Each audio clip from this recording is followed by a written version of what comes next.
전원책과 함께하는 출근길 시사 프로그램 출발 새아침.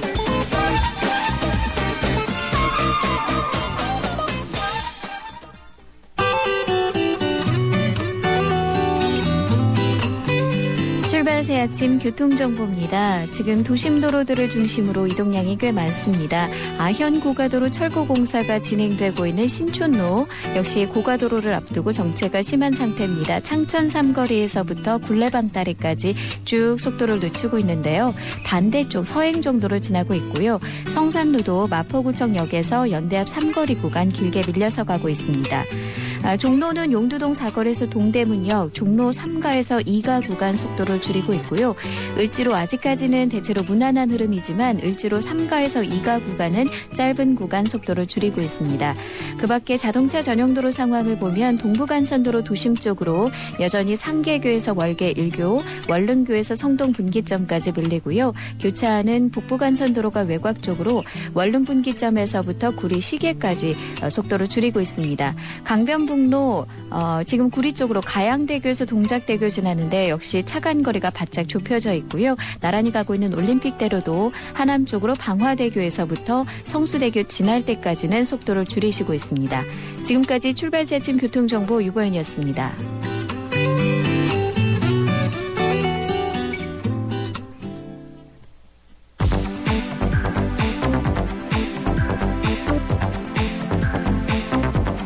이 시간 주요 경제 소식, 경제 뉴스 브리핑. 예, 이번엔 경제 뉴스 듣겠습니다. 한국경제신문 김인석 기자 전화 연결되어 있습니다. 안녕하세요, 김 기자님. 네, 반갑습니다. 예, 지난주 미국 증시 소식부터 좀 정리해 주시겠습니까? 네, 지난주 금요일 뉴욕 증시는 한 주를 혼조세로 마감했습니다. 다우지수는 49.06%포인트 0.30% 올라서 16,321.71에서 거래를 마쳤습니다. S&P 500 지수는 0.28% 올라서 이틀째 사상 최고치를 경신했고요. 반면 나스닥 지수는 0.25% 하락했습니다. 개장 전에 발표된 미국의 4분기 국내 총생산이 2.4% 증가한 것으로 나타나 최종 확정됐지만 예상 수준이어서 큰 악재는 되지 않았습니다. 오히려 2월 소비자 태도 지수가 81.6으로 예상을 웃돌아서 장은 상승세를 보였습니다. 하지만 장 막판에 러시아가 우크라이나에서 군사작전을 시작했다는 보도가 이어지면서 투자 심리가 악화됐습니다. 장 마감 후에 버락 오바마 미국 대통령은 러시아 군사행동에 대해서 유감을 표하는 긴급 기자회견을 갖기도 했습니다. 예, 이번 주 증시 상황 김 기자 어떻게 보고 계십니까? 네, 지난주에 주간 단위로 보면 다우지수는 1.4%, S&P 지수는 500 지수는 1.3% 올랐고요. 예. 나스닥도 1.6% 올랐었습니다.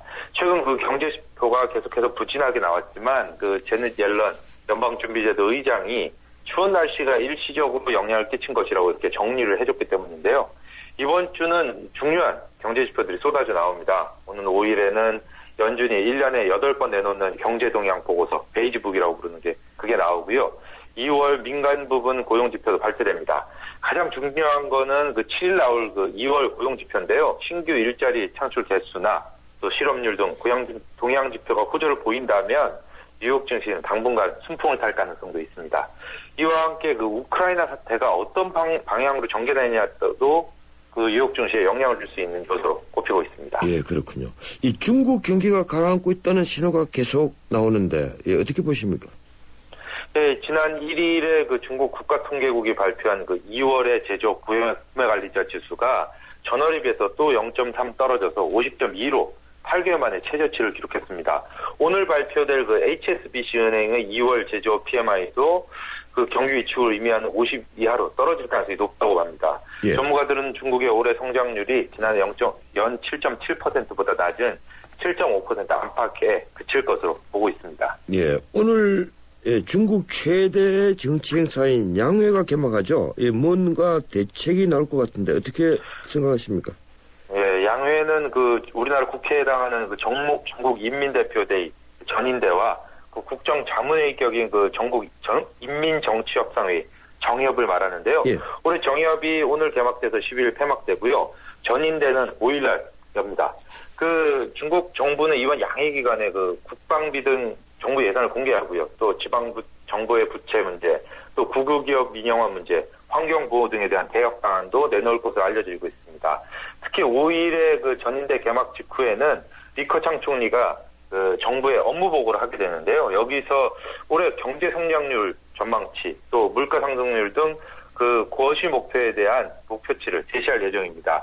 리 총리가 그 성장률 목표치를 지난해와 같은 연 7.5%로 제시할 가능성이 높지만 최근에 그 이런 성장 둔화 우려가 커지면서 목표치를 말하지 않거나 혹은 7에서 8% 등 대략적인 구간을 제시할 수 있다는 그런 분석도 나옵니다. 예, 국내 이 상황 좀 한번 살펴보죠. 정부가 지난달 26일 전격 발표한 임대차 시장 선진화 방안, 예, 이 방안으로 주택 임대 시장이 혼란에 빠졌다는 보도가 있네요.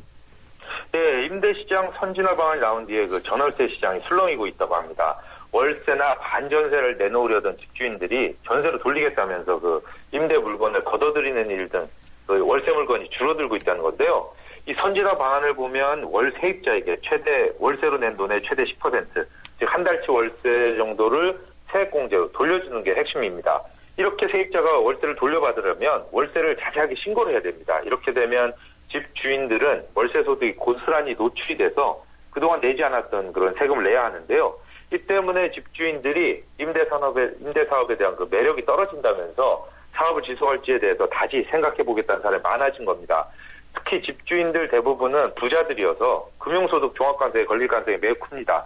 정부 대책의 목표는 원래 그 전세를 줄이고 월세를 늘리겠다는 것이었는데 실제 시장에서 어떻게 나타나는지 지켜봐야겠습니다. 예, 이 정부가 일산 킨텍스역에서 서울 삼성역까지 이 수도권 광역 급행열차 GTX를 놓기로 했다는데 이게 실현 가능성이 있는 겁니까? 네, GTX는 그 서울과 수도권 곳곳을 연결하는 그 광역 급행철도를 말하는데요. 예. 지하 40에서 50m의 터널을 만들어서 열차가 최고 시속 180km로 달릴 수 있는 새로운 철도망입니다. 일산 킨텍스에서 삼성역까지 그리고 청량리에서 송도, 의정부에서 금정 등 그동안 3개 노선이 제한돼 있었는데 예. 정부가 일산에서 연신내와 서울역 거쳐서 삼성역에 이르는 노선부터 먼저 건설하기로 그렇게 결정을 했습니다. 현재 그 일산 킨텍스에서 서울 삼성역까지 36km를 지하철로 이동하려면 1시간 20분, 33개 역을 통과해야 되는데요. 그 새로 만드는 GTX를 이용하면 3개 역만 거쳐서 20분 만에 도착하게 된다고 합니다. 정부는 3년 뒤인 2017년쯤에 착공해서 2022년까지 완공하자는 목표를 세워놨습니다. 돈이 문제겠죠, 결국은. 예, 그러니까 이 정권과는 상관없는 사업 계획이군요. 아, 예, 맞습니다. 예, 고맙습니다. 여기까지 듣겠습니다. 네, 감사합니다. 예, 지금까지 한국경제신문 김현석 기자였습니다.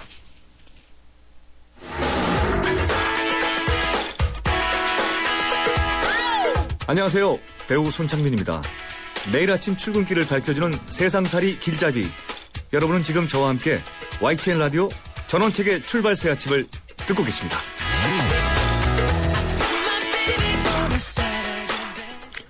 결국 의사들이 파업을 선택했습니다. 대한의사협회가 이미 예고했던 대로 총파업 찬반 투표를 통해 오는 10일 집단휴진에 들어가기로 결정한 겁니다.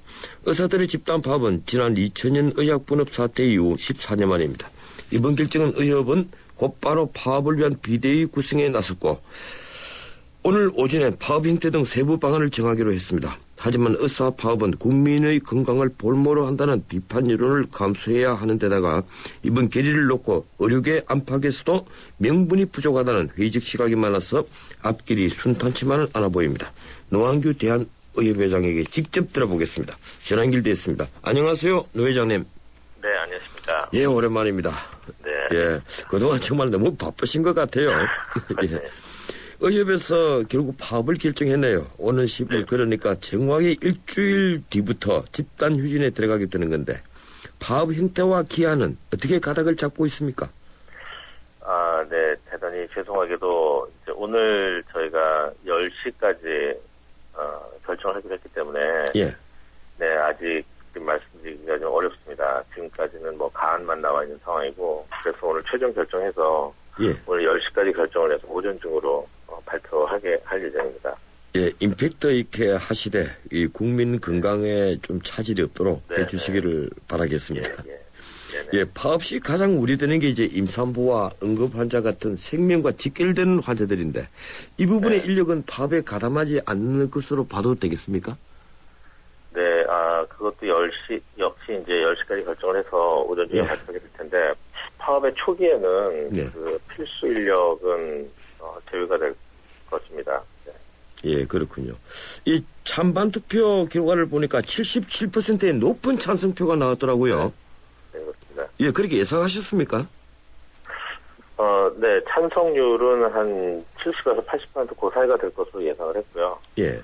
네. 그만큼 의사들의 불만이 평소에 팽배해 있다고 봐야 되는 건데, 네. 의사들 불만의 가장 핵심 하나만 말씀하시자면 어떤 겁니까? 불만의 가장 큰 핵심은 건강보험제도죠. 예. 이제 정부가 이제 값싼 진료, 경제적 진료를 강요하는 것. 예. 그리고 정상적인 진료를 하는 경우에는 손실이 날 수밖에 없는 구조. 예. 거기에 이제 환자들에게 여러 가지 뭐 비급여 진료를 통해서만 그런 손실이 보전되고 경영이 가능한 이런 왜곡된 구조. 그래서 이건 국민은 또 그 의료비 폭탄을 맞게 되죠. 비급여 진료 부담이 크니까. 그래서 또 민간보험에 가입해야 하고 그런 이중 지출되는 구조. 그런 건강보험 제도를 바꾸려는 것이 일단 가장 크고요. 거기에 더불어서 이번에 정부가 추진하는 이 원격 진료와 의료 영리화 정책이 이 원격 진료 같은 경우에는 법적인 부담은 결국 이제 의사가 모두 지게 돼 있고 오지는 가능성이 매우 높음에도 불구하고 또 거기에 더 나아가서 법적인 책임을 의사가 진다고 하더라도 오진의 결과는 또 환자의 몫이지 않습니까? 예, 그렇죠.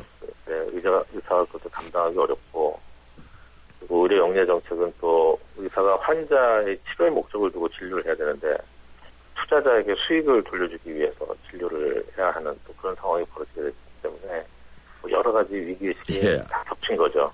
예, 이 건강보험제도에 가장 불만이 높다는데 결국 값싼 진료, 쉽게 말하면 이 진료의 하향 평준 아니겠습니까? 네, 그렇습니다. 또 낮은 의료 수가가 환자에게 도움이 되는 게 아니라 오히려 경제적 부담을 늘립니다. 왜냐하면 부족한 의사들이 비급여를 또 통해서 받아야 하기 때문에. 예, 그렇게 되는 거군요. 네. 이 찬성표를 던진 의사 회원 중에 상당수가 개원이가 아니라 이 파업에 현실적으로 참여가 불가능한 대학병원과 종합병원의 전공이라고 하는 지적이 있습니다. 어떻습니까? 네. 전혀 그렇지 않습니다. 그것은 이 총파업에 불참하기를 원하는, 즉 참여하지 않을 이제 이유를 찾는 분들의 핑계고요. 예.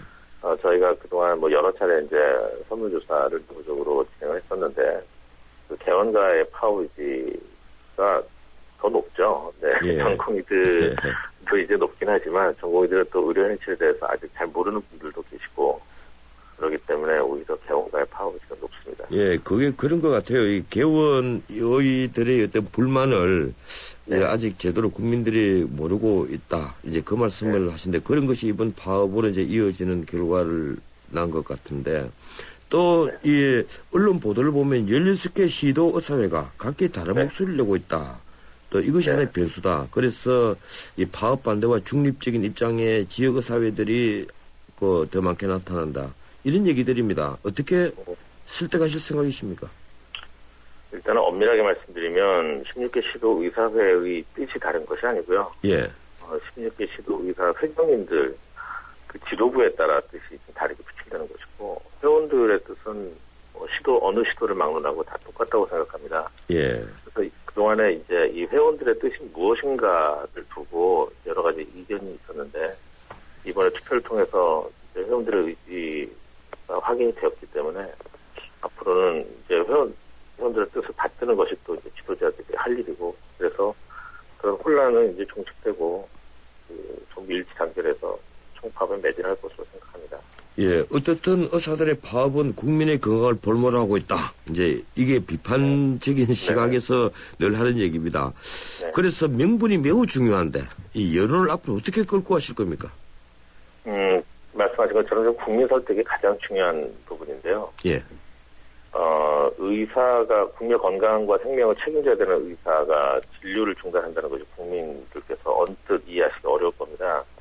그런데 만약에 이제 더 많은 환자를 살릴 수 있다면 그래서 의료 제도를 고쳐야 되는데 그래서 지금은 더 많은 환자를 살리기 위해서 환자 치료하는 거 잠시 멈추고 의료 제도를 고치려고 우선적으로 고치려고 한다. 즉 의료제도를 고치기 위해서 환자 치료를 잠시 중단하는 것으로 그렇게 이해를 해주시기를 바라고 그런 의사들의 진정한 마음을 전달하기 위해서 노력을 많이 할 것입니다. 예, 이 건강보험제도가 문제가 있다. 그래서 근본적인 개혁을 해야 된다. 이렇게 아까 말씀을 하시는데 또 많은 그 분들은 결국 그것이 의료수가 아니냐, 의료수가 인상을 해달라는 것 아니냐 이런 생각들입니다. 예, 어떻게 생각하십니까? 첫 번째 이 밥그릇 싸움으로 의사들의 투쟁을 자꾸 몰아가려고 하는 것은 정부의 전략이고요. 예. 그다음에 이제 의료 수가 당연히 의료 수가를 포함한 건강보험제도의 문제점들이 개선이 돼야 하는데 많은 국민들이 오해를 하시는 것이 의료 수가라고 하면은 의료비를 말씀하시는 걸로 생각하시는데 그게 아니라 이제 의료비가 아니라 보험 수가를 얘기하는 것이고 이 의료비가 보험 수가가 낮을수록 국민의 부담이 커집니다. 이게 올라가야 국민의 부담이 적어지는 것이고요. 즉, 이 정부가 부담하는 부분을 얘기하는 것이라고 생각하시면 되겠습니다. 정부가 더 많이 부담을 해야 국민의 부담이 적어지고, 정부가 적게 부담하면 국민의 부담이 커지는 것이죠. 정부가 지금 그 책임을 방기하고 국민들에게 당연히 마땅히 정부가 져야 할 책임을 국민에게 좀 떠넘기고 있는 것인데, 저희가 그것을 바로잡자고 하는 것입니다. 예, 그동안 의협과 이 보건복지부가 협의체를 통해서 5차례 협상을 했고 그 결과 공동 발표문까지 나왔는데 지금 파업에 나아가는데 이 법무부 보건복지부에서는 그런 말을 해요. 지금 그 의협의 파업은 명분이 없는 파업이다. 예, 그리고 성공하지 못할 것이다. 의료 대란은 없다. 이런 얘기를 하거든요. 예, 어떻게 생각하십니까? 정부 측 주장이죠. 일단 지난번 저희가 5차례 협상을 했고 협상 결과를 이제 공동 발표했는데 그 협상을 한 것까지는 별 문제가 없었어요. 문제는 이제 협의문을 작성하고 발표하는 과정에서 문제가 발생했는데 5차례 협상을 통해서 원격 진료와 의료 역량 정책에 대해서 조금도 이 의견 접근이 안 됐습니다. 그래서 입장 차이를 확인을 하였는데 그 공동 기자회견을 정부는 원격 진료와 의료 역량 정책에 대해서 의사협회와 정부 간의 합의를 이뤘다. 그래서 모두 이제 합의로 모든 그 이견이 다 종결된 것처럼 논쟁이 종결된 것처럼 그렇게 발표를 함으로써 이제 문제가 발생을 한 것이죠. 저희가 원래 그 협의를 한 다음에 그 결과를 합의가 아니죠. 협의 결과를 전체 의사회원들에게 투표를 붙여서 의사들이 그것이 수용이 가능하다 그러면 그때 합의가 되는 것인데 결국 이제 의사회원들이 받아들이지 않았죠. 그런데 정부가 이미 받아들인 것처럼 합의로 공표를 하고 또 합의를 전제로 해서 장관께서 전체 의사회원들에게 편지 서신을 보내고 그런 부분들이 이제 문제가 되었고 좀 혼란을 야기하는 원인이 되었습니다. 예, 지금 보건복지부 안에 의사 출신들, 의료인 출신들이 지금 재직하고 있는 분이 있습니까? 네, 있는데 굉장히 소수죠. 예, 극소수군요. 그래서 의사들의 그 견해가 잘 반영이 되지 않는다 이런 불만이 있는 것 같아요. 예를 들어서 원격 진료 같은 경우도 의료 영재 정책도 마찬가지지만 원격 진료도 정부는 한 6개월을 준비했다고 하더라고요. 매주 모여서 여러 경제부처, 보건복지부 사람들이 모여서 매주 회의를 했다고 하는데 단 한 차례도 의사협회 의견을 물어본 적이 없습니다. 그렇군요. 정부는 어떻든 이번 총파업이 실행될 경우에 법에 따라서 고발도 하겠다, 엄정 대응하겠다 이런데 아마 고발하면 노한균 대표께서 또 조사받아야 될 것 같아요. 어떻습니까? 아니고 강경 대응을 하면 당연히 구속을 시키겠죠. 그러면 그것을 전제로 해서 저희도 지금 준비를 하고 있습니다.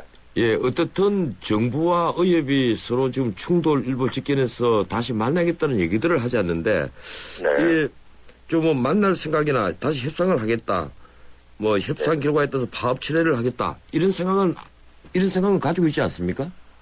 일단 지금 3월 10일은 저희 이미 결정되었기 때문에 3월 10일부터 시작하는 파업은 그것을 중단할 수 없는 것이고요.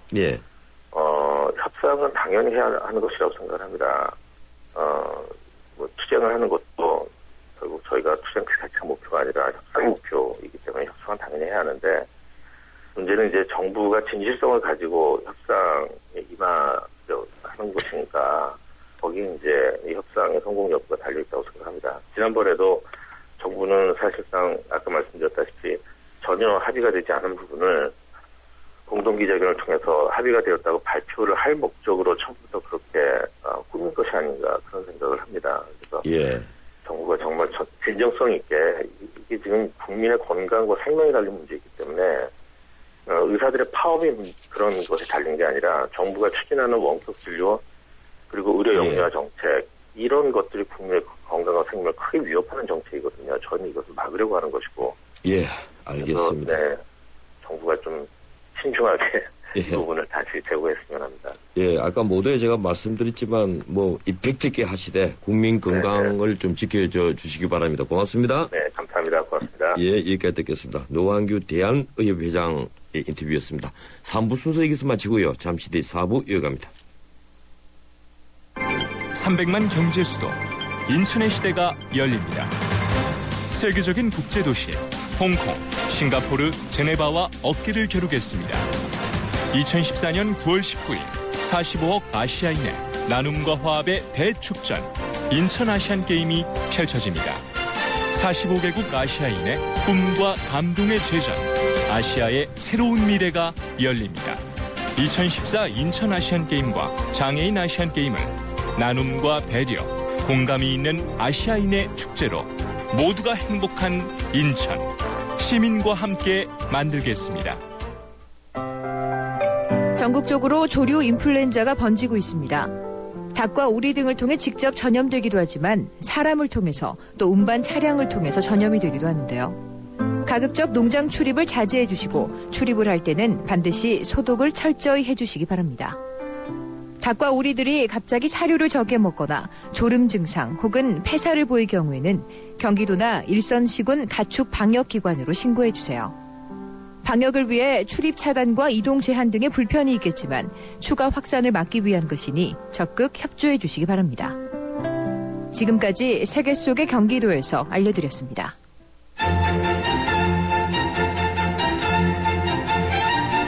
출근길 정통 시사 라디오 프로그램 YTN 라디오 전원책의 출발 새 아침.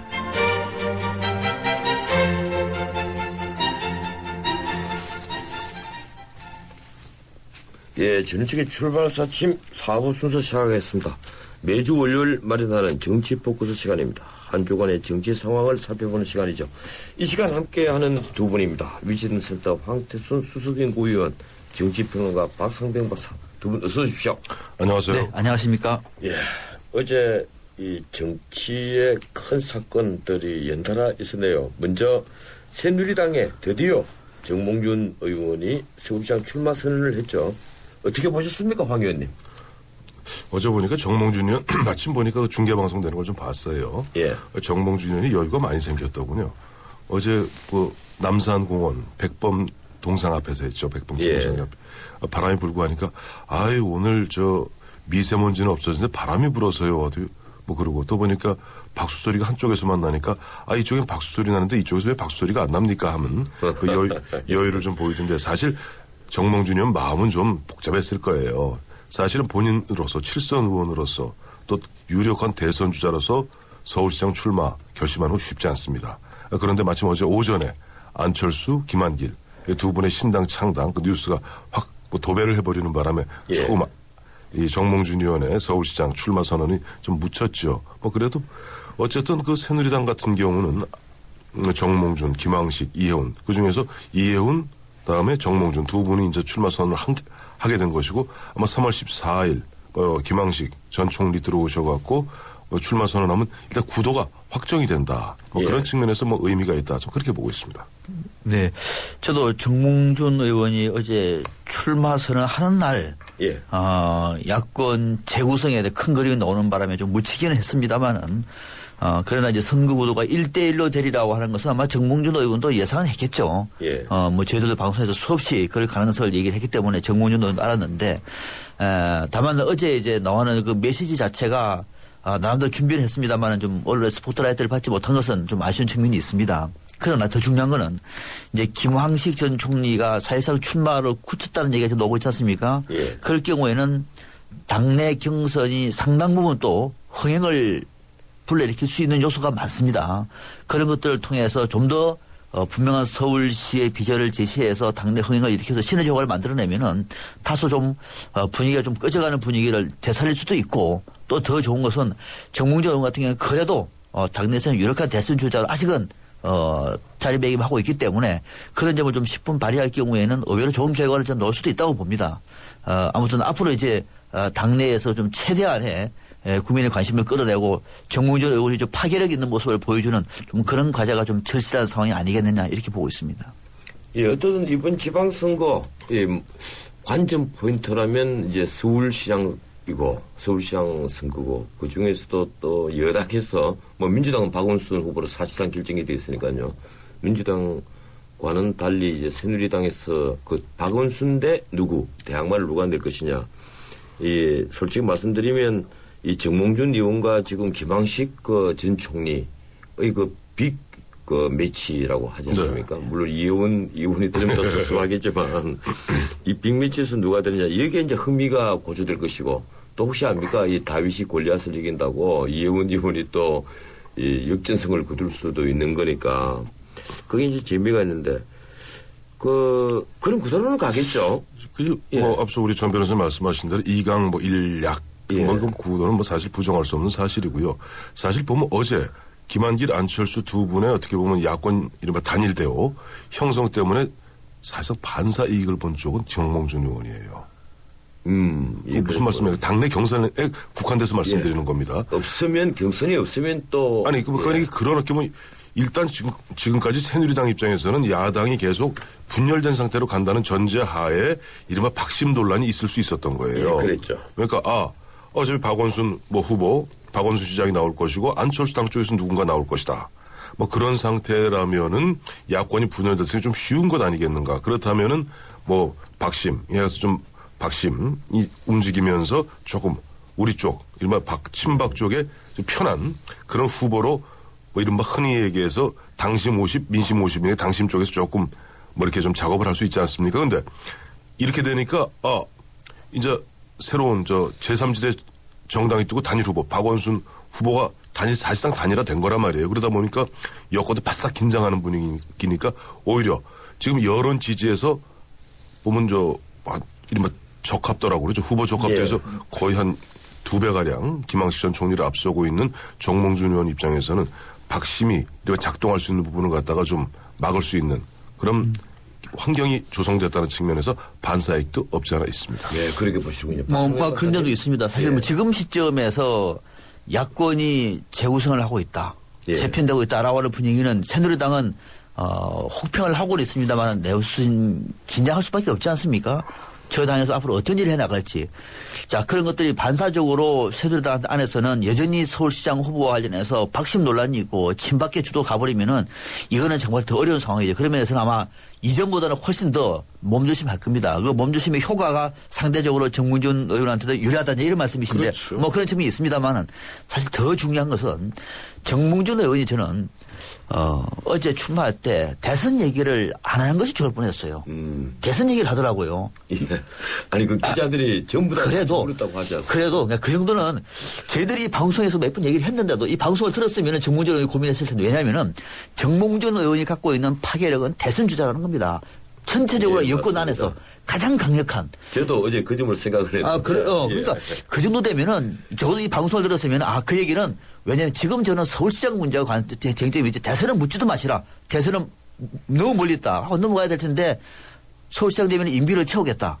라고 예비를 하기. 이것이 결국은 혹시 주변에서 있는 중도라든지 또는 부동층의 마음을 잡는 데는 조금 실패할 수 있지 않을까. 좀 아쉬운 측면이 있긴 합니다만은 참 그런 거 보면은 정몽준 의원도 좋게 보면은 참 순수한 것 같고 좀 부정적으로 보면은 왜 이렇게 전략적으로 말을 못할까 좀 아쉬운 생각도 들었습니다. 그 대목 제가 한 말씀 드려야 되는데 저는 이 박 박사님 말씀에 전적으로 동의하는 게 바로 정몽준 의원의 힘은 대권 주자에서 나오는 겁니다. 예, 그렇습니다. 박원순 시장도 마찬가지예요. 지금 박원순 시장에 보니까 모 주간지랑 인터뷰하는 내용을 보니까 기자가 집요하게 물어요. 저 출마하시면 대선 안 하시죠? 삼선 하실 거죠? 뭐 계속 물어도 이른바 구렁이 담 넘어가듯이 거기서 확정적 답을 안 합니다. 시민이 뜻이라면 국민이 뜻이라면. 그렇죠. 그런 식으로 구렁이 담 넘어가는데 그런 부분에서는 아마 정몽준 의원 참모들도 그런 걸 좀 벤치마킹을 했어야 돼요. 그래서 가능성을 놔둬야지 힘이 생깁니다. 그럼요. 그만큼 순진하다고 봐야 되겠죠. 제가 봤던 개념과 두 분이 본 생각이 똑같이 일치를 하니까 예, 그렇습니다. 어쨌든 이 정몽준 의원 그동안 자산의 그 주식의 백지 신탁 이 문제에 대해서 본인도 신경이 날카로웠고 또 주변에서 또 얘기를 했거든요. 어떻든 결정은 된 것 같아요. 어떤 방식으로든지. 규정에 따르겠다는 거 아닙니까? 예. 그래서 예를 들어 이 경선 후보 때나 또 아니면 시장 후보 때 백지 신탁할 필요는 없어요. 당선이 되면은. 당선된 뒤에 문제죠. 뒤에 당선된 다음에 백지 신탁 심의위원회에서 결정해서 신탁하라면 신탁하면 되는 거고 앞서 우리 박상면 박사 말씀하신 대로 정몽준 의원의 꿈은 대권에 있는 거 아니에요? 예. 대통령 되면 대한민국 대통령은 모든 일에 관여되어 있기 때문에 대통령 되면 어차피 백지 신탁 해야 됩니다. 그러니까 앞으로 5년 후에 하나 지금 하나 거기서 거기니까 그런 마음 편하게 먹으면 또 사실 백지 신탁 문제 아무것도 아니고 한간에 이런 얘기도 나와요. 보면은 한 1조 8천억 된다고 그러죠, 주식이. 예. 1조 8천. 지금 평가로 그런데 한때는 3조 며칠 넘었죠. 네, 그런데 이 부분을 갖다가 예를 들어 이런 것도 있죠. 나중에 되면은 꼭 시장에 내놓는 것도 아니고 세금 내고 양도세 내고 아니죠. 증여세 내고 아들한테 물려주는 것도 방법이에요. 예. 기부를 해야죠. 재단에. 반은 기부하고. 재단에 기부를 하는 것이 대통령 주자로서 만난 것이지 아들에게 물려주고 그러면 대선을 포기해야 되죠. 그런데요. 그 점은 그 다음 기회에 논의할까. 알겠습니다. 재단에 기부한다는 것은요. 쉽지 않을 텐데. 쉽지 않기도 하지만 가장 좋은 자산 물림이기도 합니다. 미국의 대선 주자가 그 정도는 결단을 해야 되는 거죠. 그러니까 우리 박 박사님 좋은 아이디어를 주신 게 그러니까 이른바 아산 재단식으로 현재 그렇죠. 재단이 있잖아요. 그럼요. 그러면은 재단에 줘버리면 그 아들이 재단 이사장 되잖아요. 그건 상관이 없는 거죠. 아무튼 기부를 해서 저도 대통령 엄청난 부자가 알겠습니다. 다음에 해주시죠. 네. 그 점은 한 번 더 논의할 기회가 있지 싶어요.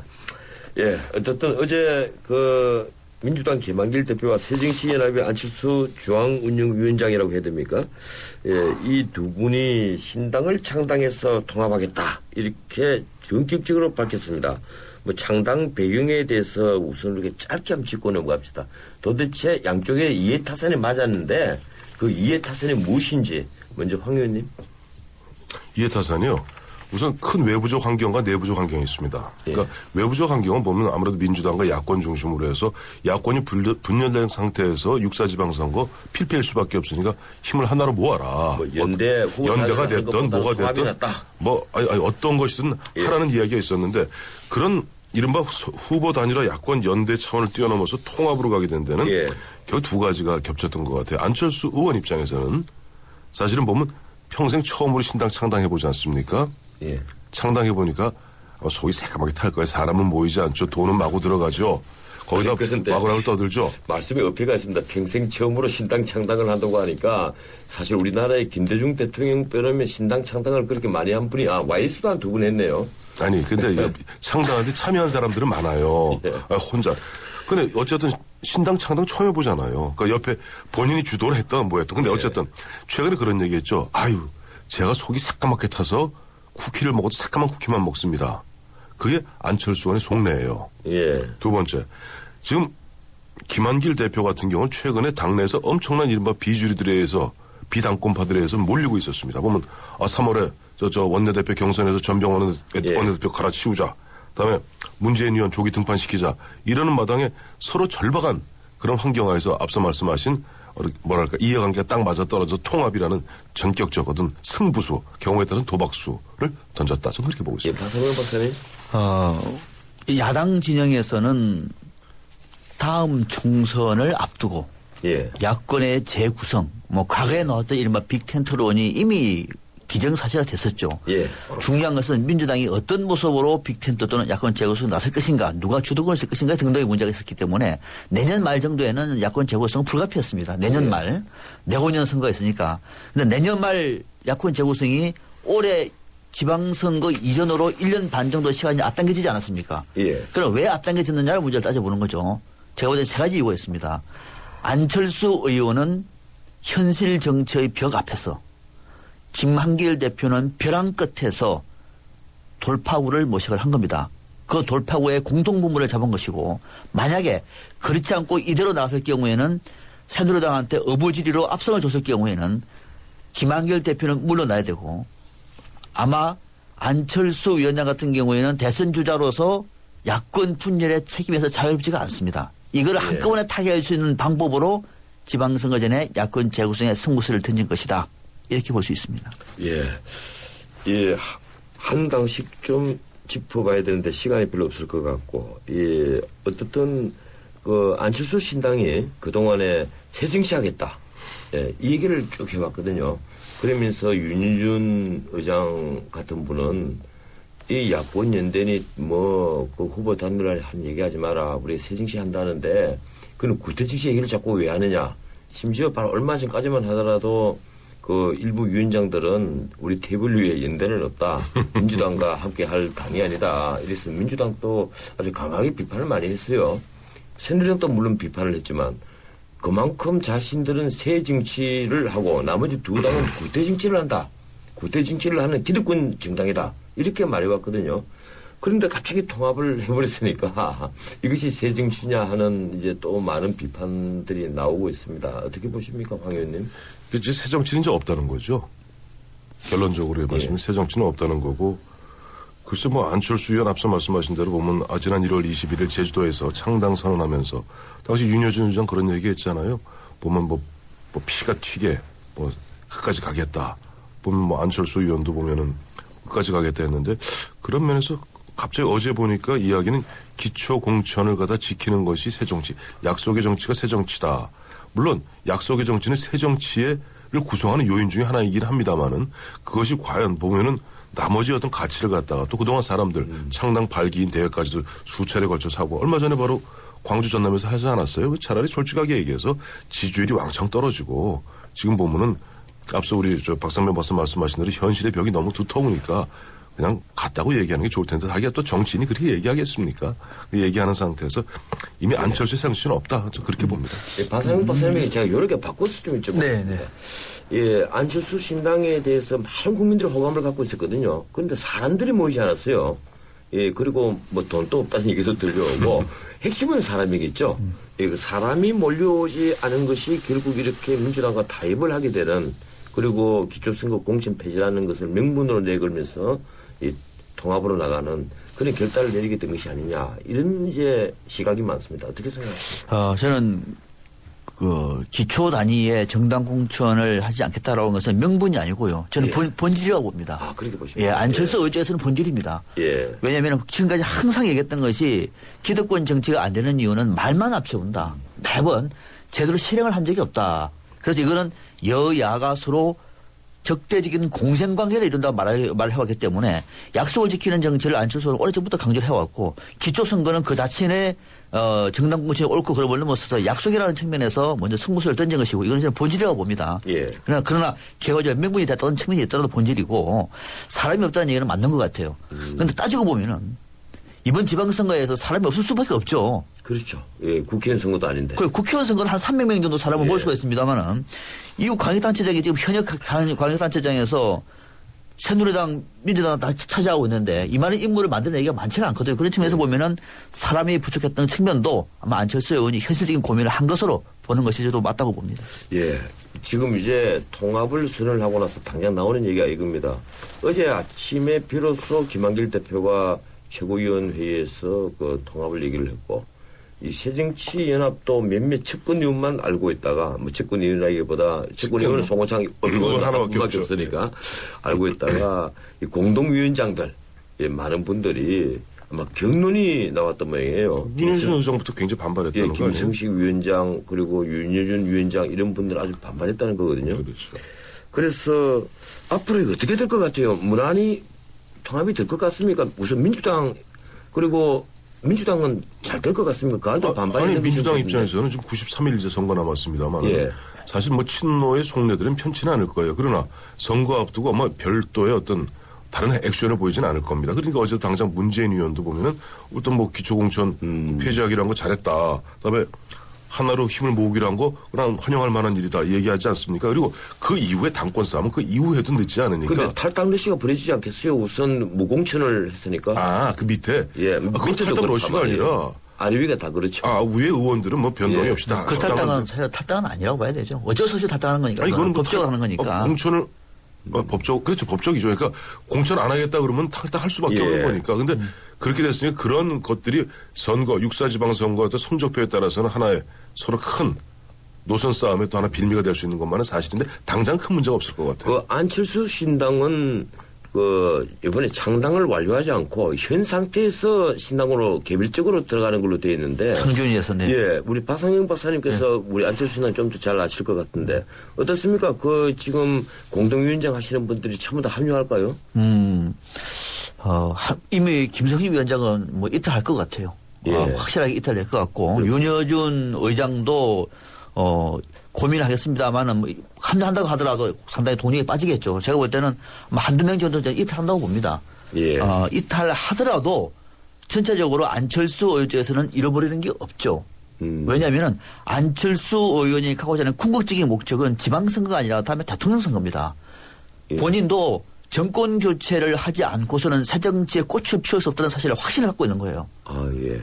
그래서 대통령 선거를 목적으로 하기 때문에 지방선거에서만큼은 상당 부분 유연하게 대응해도 괜찮다는 판단을 한 것이고 그렇게 말을 해왔고 그러면은 1차적으로 아마 친노 강경파와의 싸움은 다음 총선을 앞두고 벌어지겠죠. 예. 그때까지는 다소적으로 제가 볼 때는 집단적으로 친노가 반발해서 이탈을 하지는 않지 않을 것 같다. 라고 하는 생각을 합니다. 이 문제는 어차피 다음 주에 우리가 또 그렇게 합시다. 예, 네. 또 계속되는 문제인 것으로 보입니다. 그러면 이주일이 베스트 그리고 워스트로 넘어갑시다. 이주일이 베스트 황태순 의원님. 안철수 의원입니다. 이유는요? 정말 보면 앞서도 그 벼랑 끝이라고 말씀하셨는데 벼랑 끝에서 가장 흔히 정치적 거래, 정치적 흥정을 통해서 가장 고가로 자기를 갖다가 넘길 수 있었으니까 베스트죠. 이왕이면 김한길이 같이 쳐주지 그랬어요. 아니 김한길 안철수를 하는 이유가 있으니 들어보시면 됩니다. 예. 안철수. 네. 저는 두 사람 다 했습니다. 김한길 대표와 안철수 위원장 두 사람이 다 정말로 벼랑 끝 또는 큰 벽 앞에서 이것이 성공으로 끝날지 실패로 끝날지는 미지수입니다. 그러나 대반전의 기회로 야권의 재편, 재구성에 승부수를 던졌다라는 측면에서는 전체 정치 발전 수준에서는 한 단계 업그레이드 시켰다라고 하는 측면에서 이번 주 베스트로 꼽았습니다. 예, 여기서 그동안의 보수 진영의 우리 황태순 의원님, 진보 진영의 박상명 박사님과 저하고 걔네가 완전히 다르죠. 베스트. 저는 이주일이 워스트로 베스트. 예, 김한길, 안철수를 꼽았습니다. 그런데 두 분이 그 두 분들을 지금 베스트로 꼽고 있으니까 제가 하도 기가 막혀서 자, 그럼 저한테 워스트를 물어봐주세요. 제가 우선 제 견해를 말씀드리고 짧게. 아니, 제 얘기를 먼저 해야죠. 아니, 잠깐만요. 짧게 얘기를 하죠. 제가 패널인데. 두 분이 워스트로, 이 두 분을 워스트로 꼽은 이유는 이거는 민주주의를 한다는 분이 가장 민주적인 근본 절차를 벗어난 것입니다. 그리고 정당 제도를 무시한 거고요. 이건 역사에 앞으로 기록될 상황일 겁니다. 두고 보십시오. 베스트는 전부. 박근혜 대통령이요. 3.1절 담화 때문에 그렇습니다. 예, 이번 3.1절 담화는 저는 제가 들어본 3.1절 담화 중에서 가장 잘 만든 3.1절 담화였습니다. 예, 알겠습니다. 그 다음에 이주일이 워스트 황태순 의원님. 안철수 의원입니다.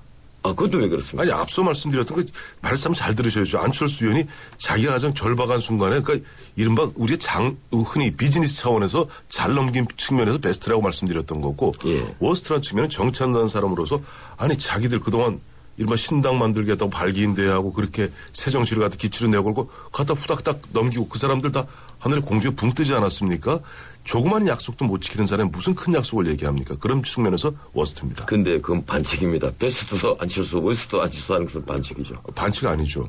이따 없이 했잖아요, 우리가. 지난번에 전 교수님 다 황태순 위원, 업법이라고 생각하고. 이주일이 워스트. 저는 국가정보원을 잡았습니다. 예, 이유는요.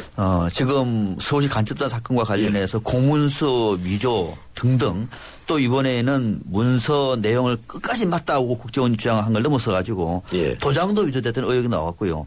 또 디지털 포렌식 센터 DFC가 문서 감정 결과를 만들어냈습니다. 거기서도 위조 가능성이 높다고 말했음에도 불구하고 여전히 사실이 아니다 침묵을 지키고 있습니다.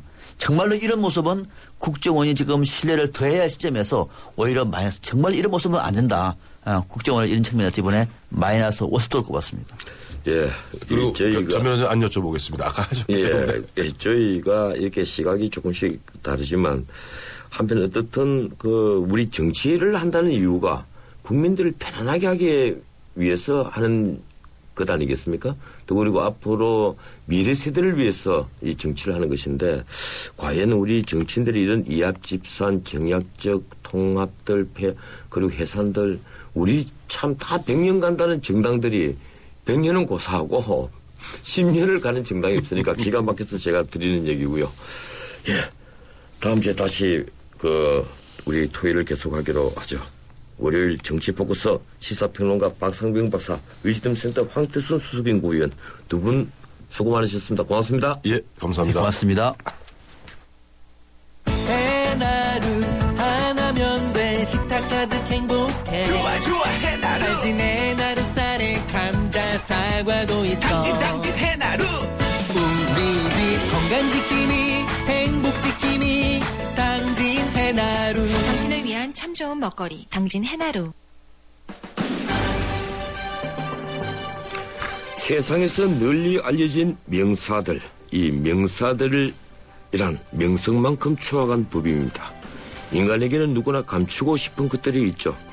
아주 많습니다. 장담하건대 인간은 남들보다 좋아하지 않고서는 세속적인 출세를 절대 하지 못합니다. 어느 사회든 어느 나라든 존경받는 명사들은 대개 그 명성을 얻기 위해서 혹은 그 자리에 오르기 위해서 저질렀던 추악한 이면을 가지고 있습니다. 사람들은 그걸 잘 모르죠. 이 세상에 완벽한 인간은 성인 말고는 절대로 없습니다. 대중은 그런 명사들에게 환호합니다. 무대 위에 오른 스타들에게 내리쬐는 조명이 그 얼굴에 남아있는 온갖 흉터를 가려주기 때문입니다. 그러다가 한순간에 역전하는 경우도 많습니다. 대중은 영웅에 환호하지만 그 영웅이 비참하게 전락하는데도 환호합니다. 영웅이 목 잘려 죽는 걸 즐기는 인간 심리가 가장 잘 드러난 사건이 프랑스 혁명이죠. 예, 혁명 이후 1년 안에 3만 명이 단두대에서 목이 잘렸습니다. 민주주의는 그런 더러운 피를 먹고 자랐습니다. 오늘은 여기까지입니다. 이제 제 시간도 다 끝나갑니다. 내일 뵙겠습니다. 고맙습니다.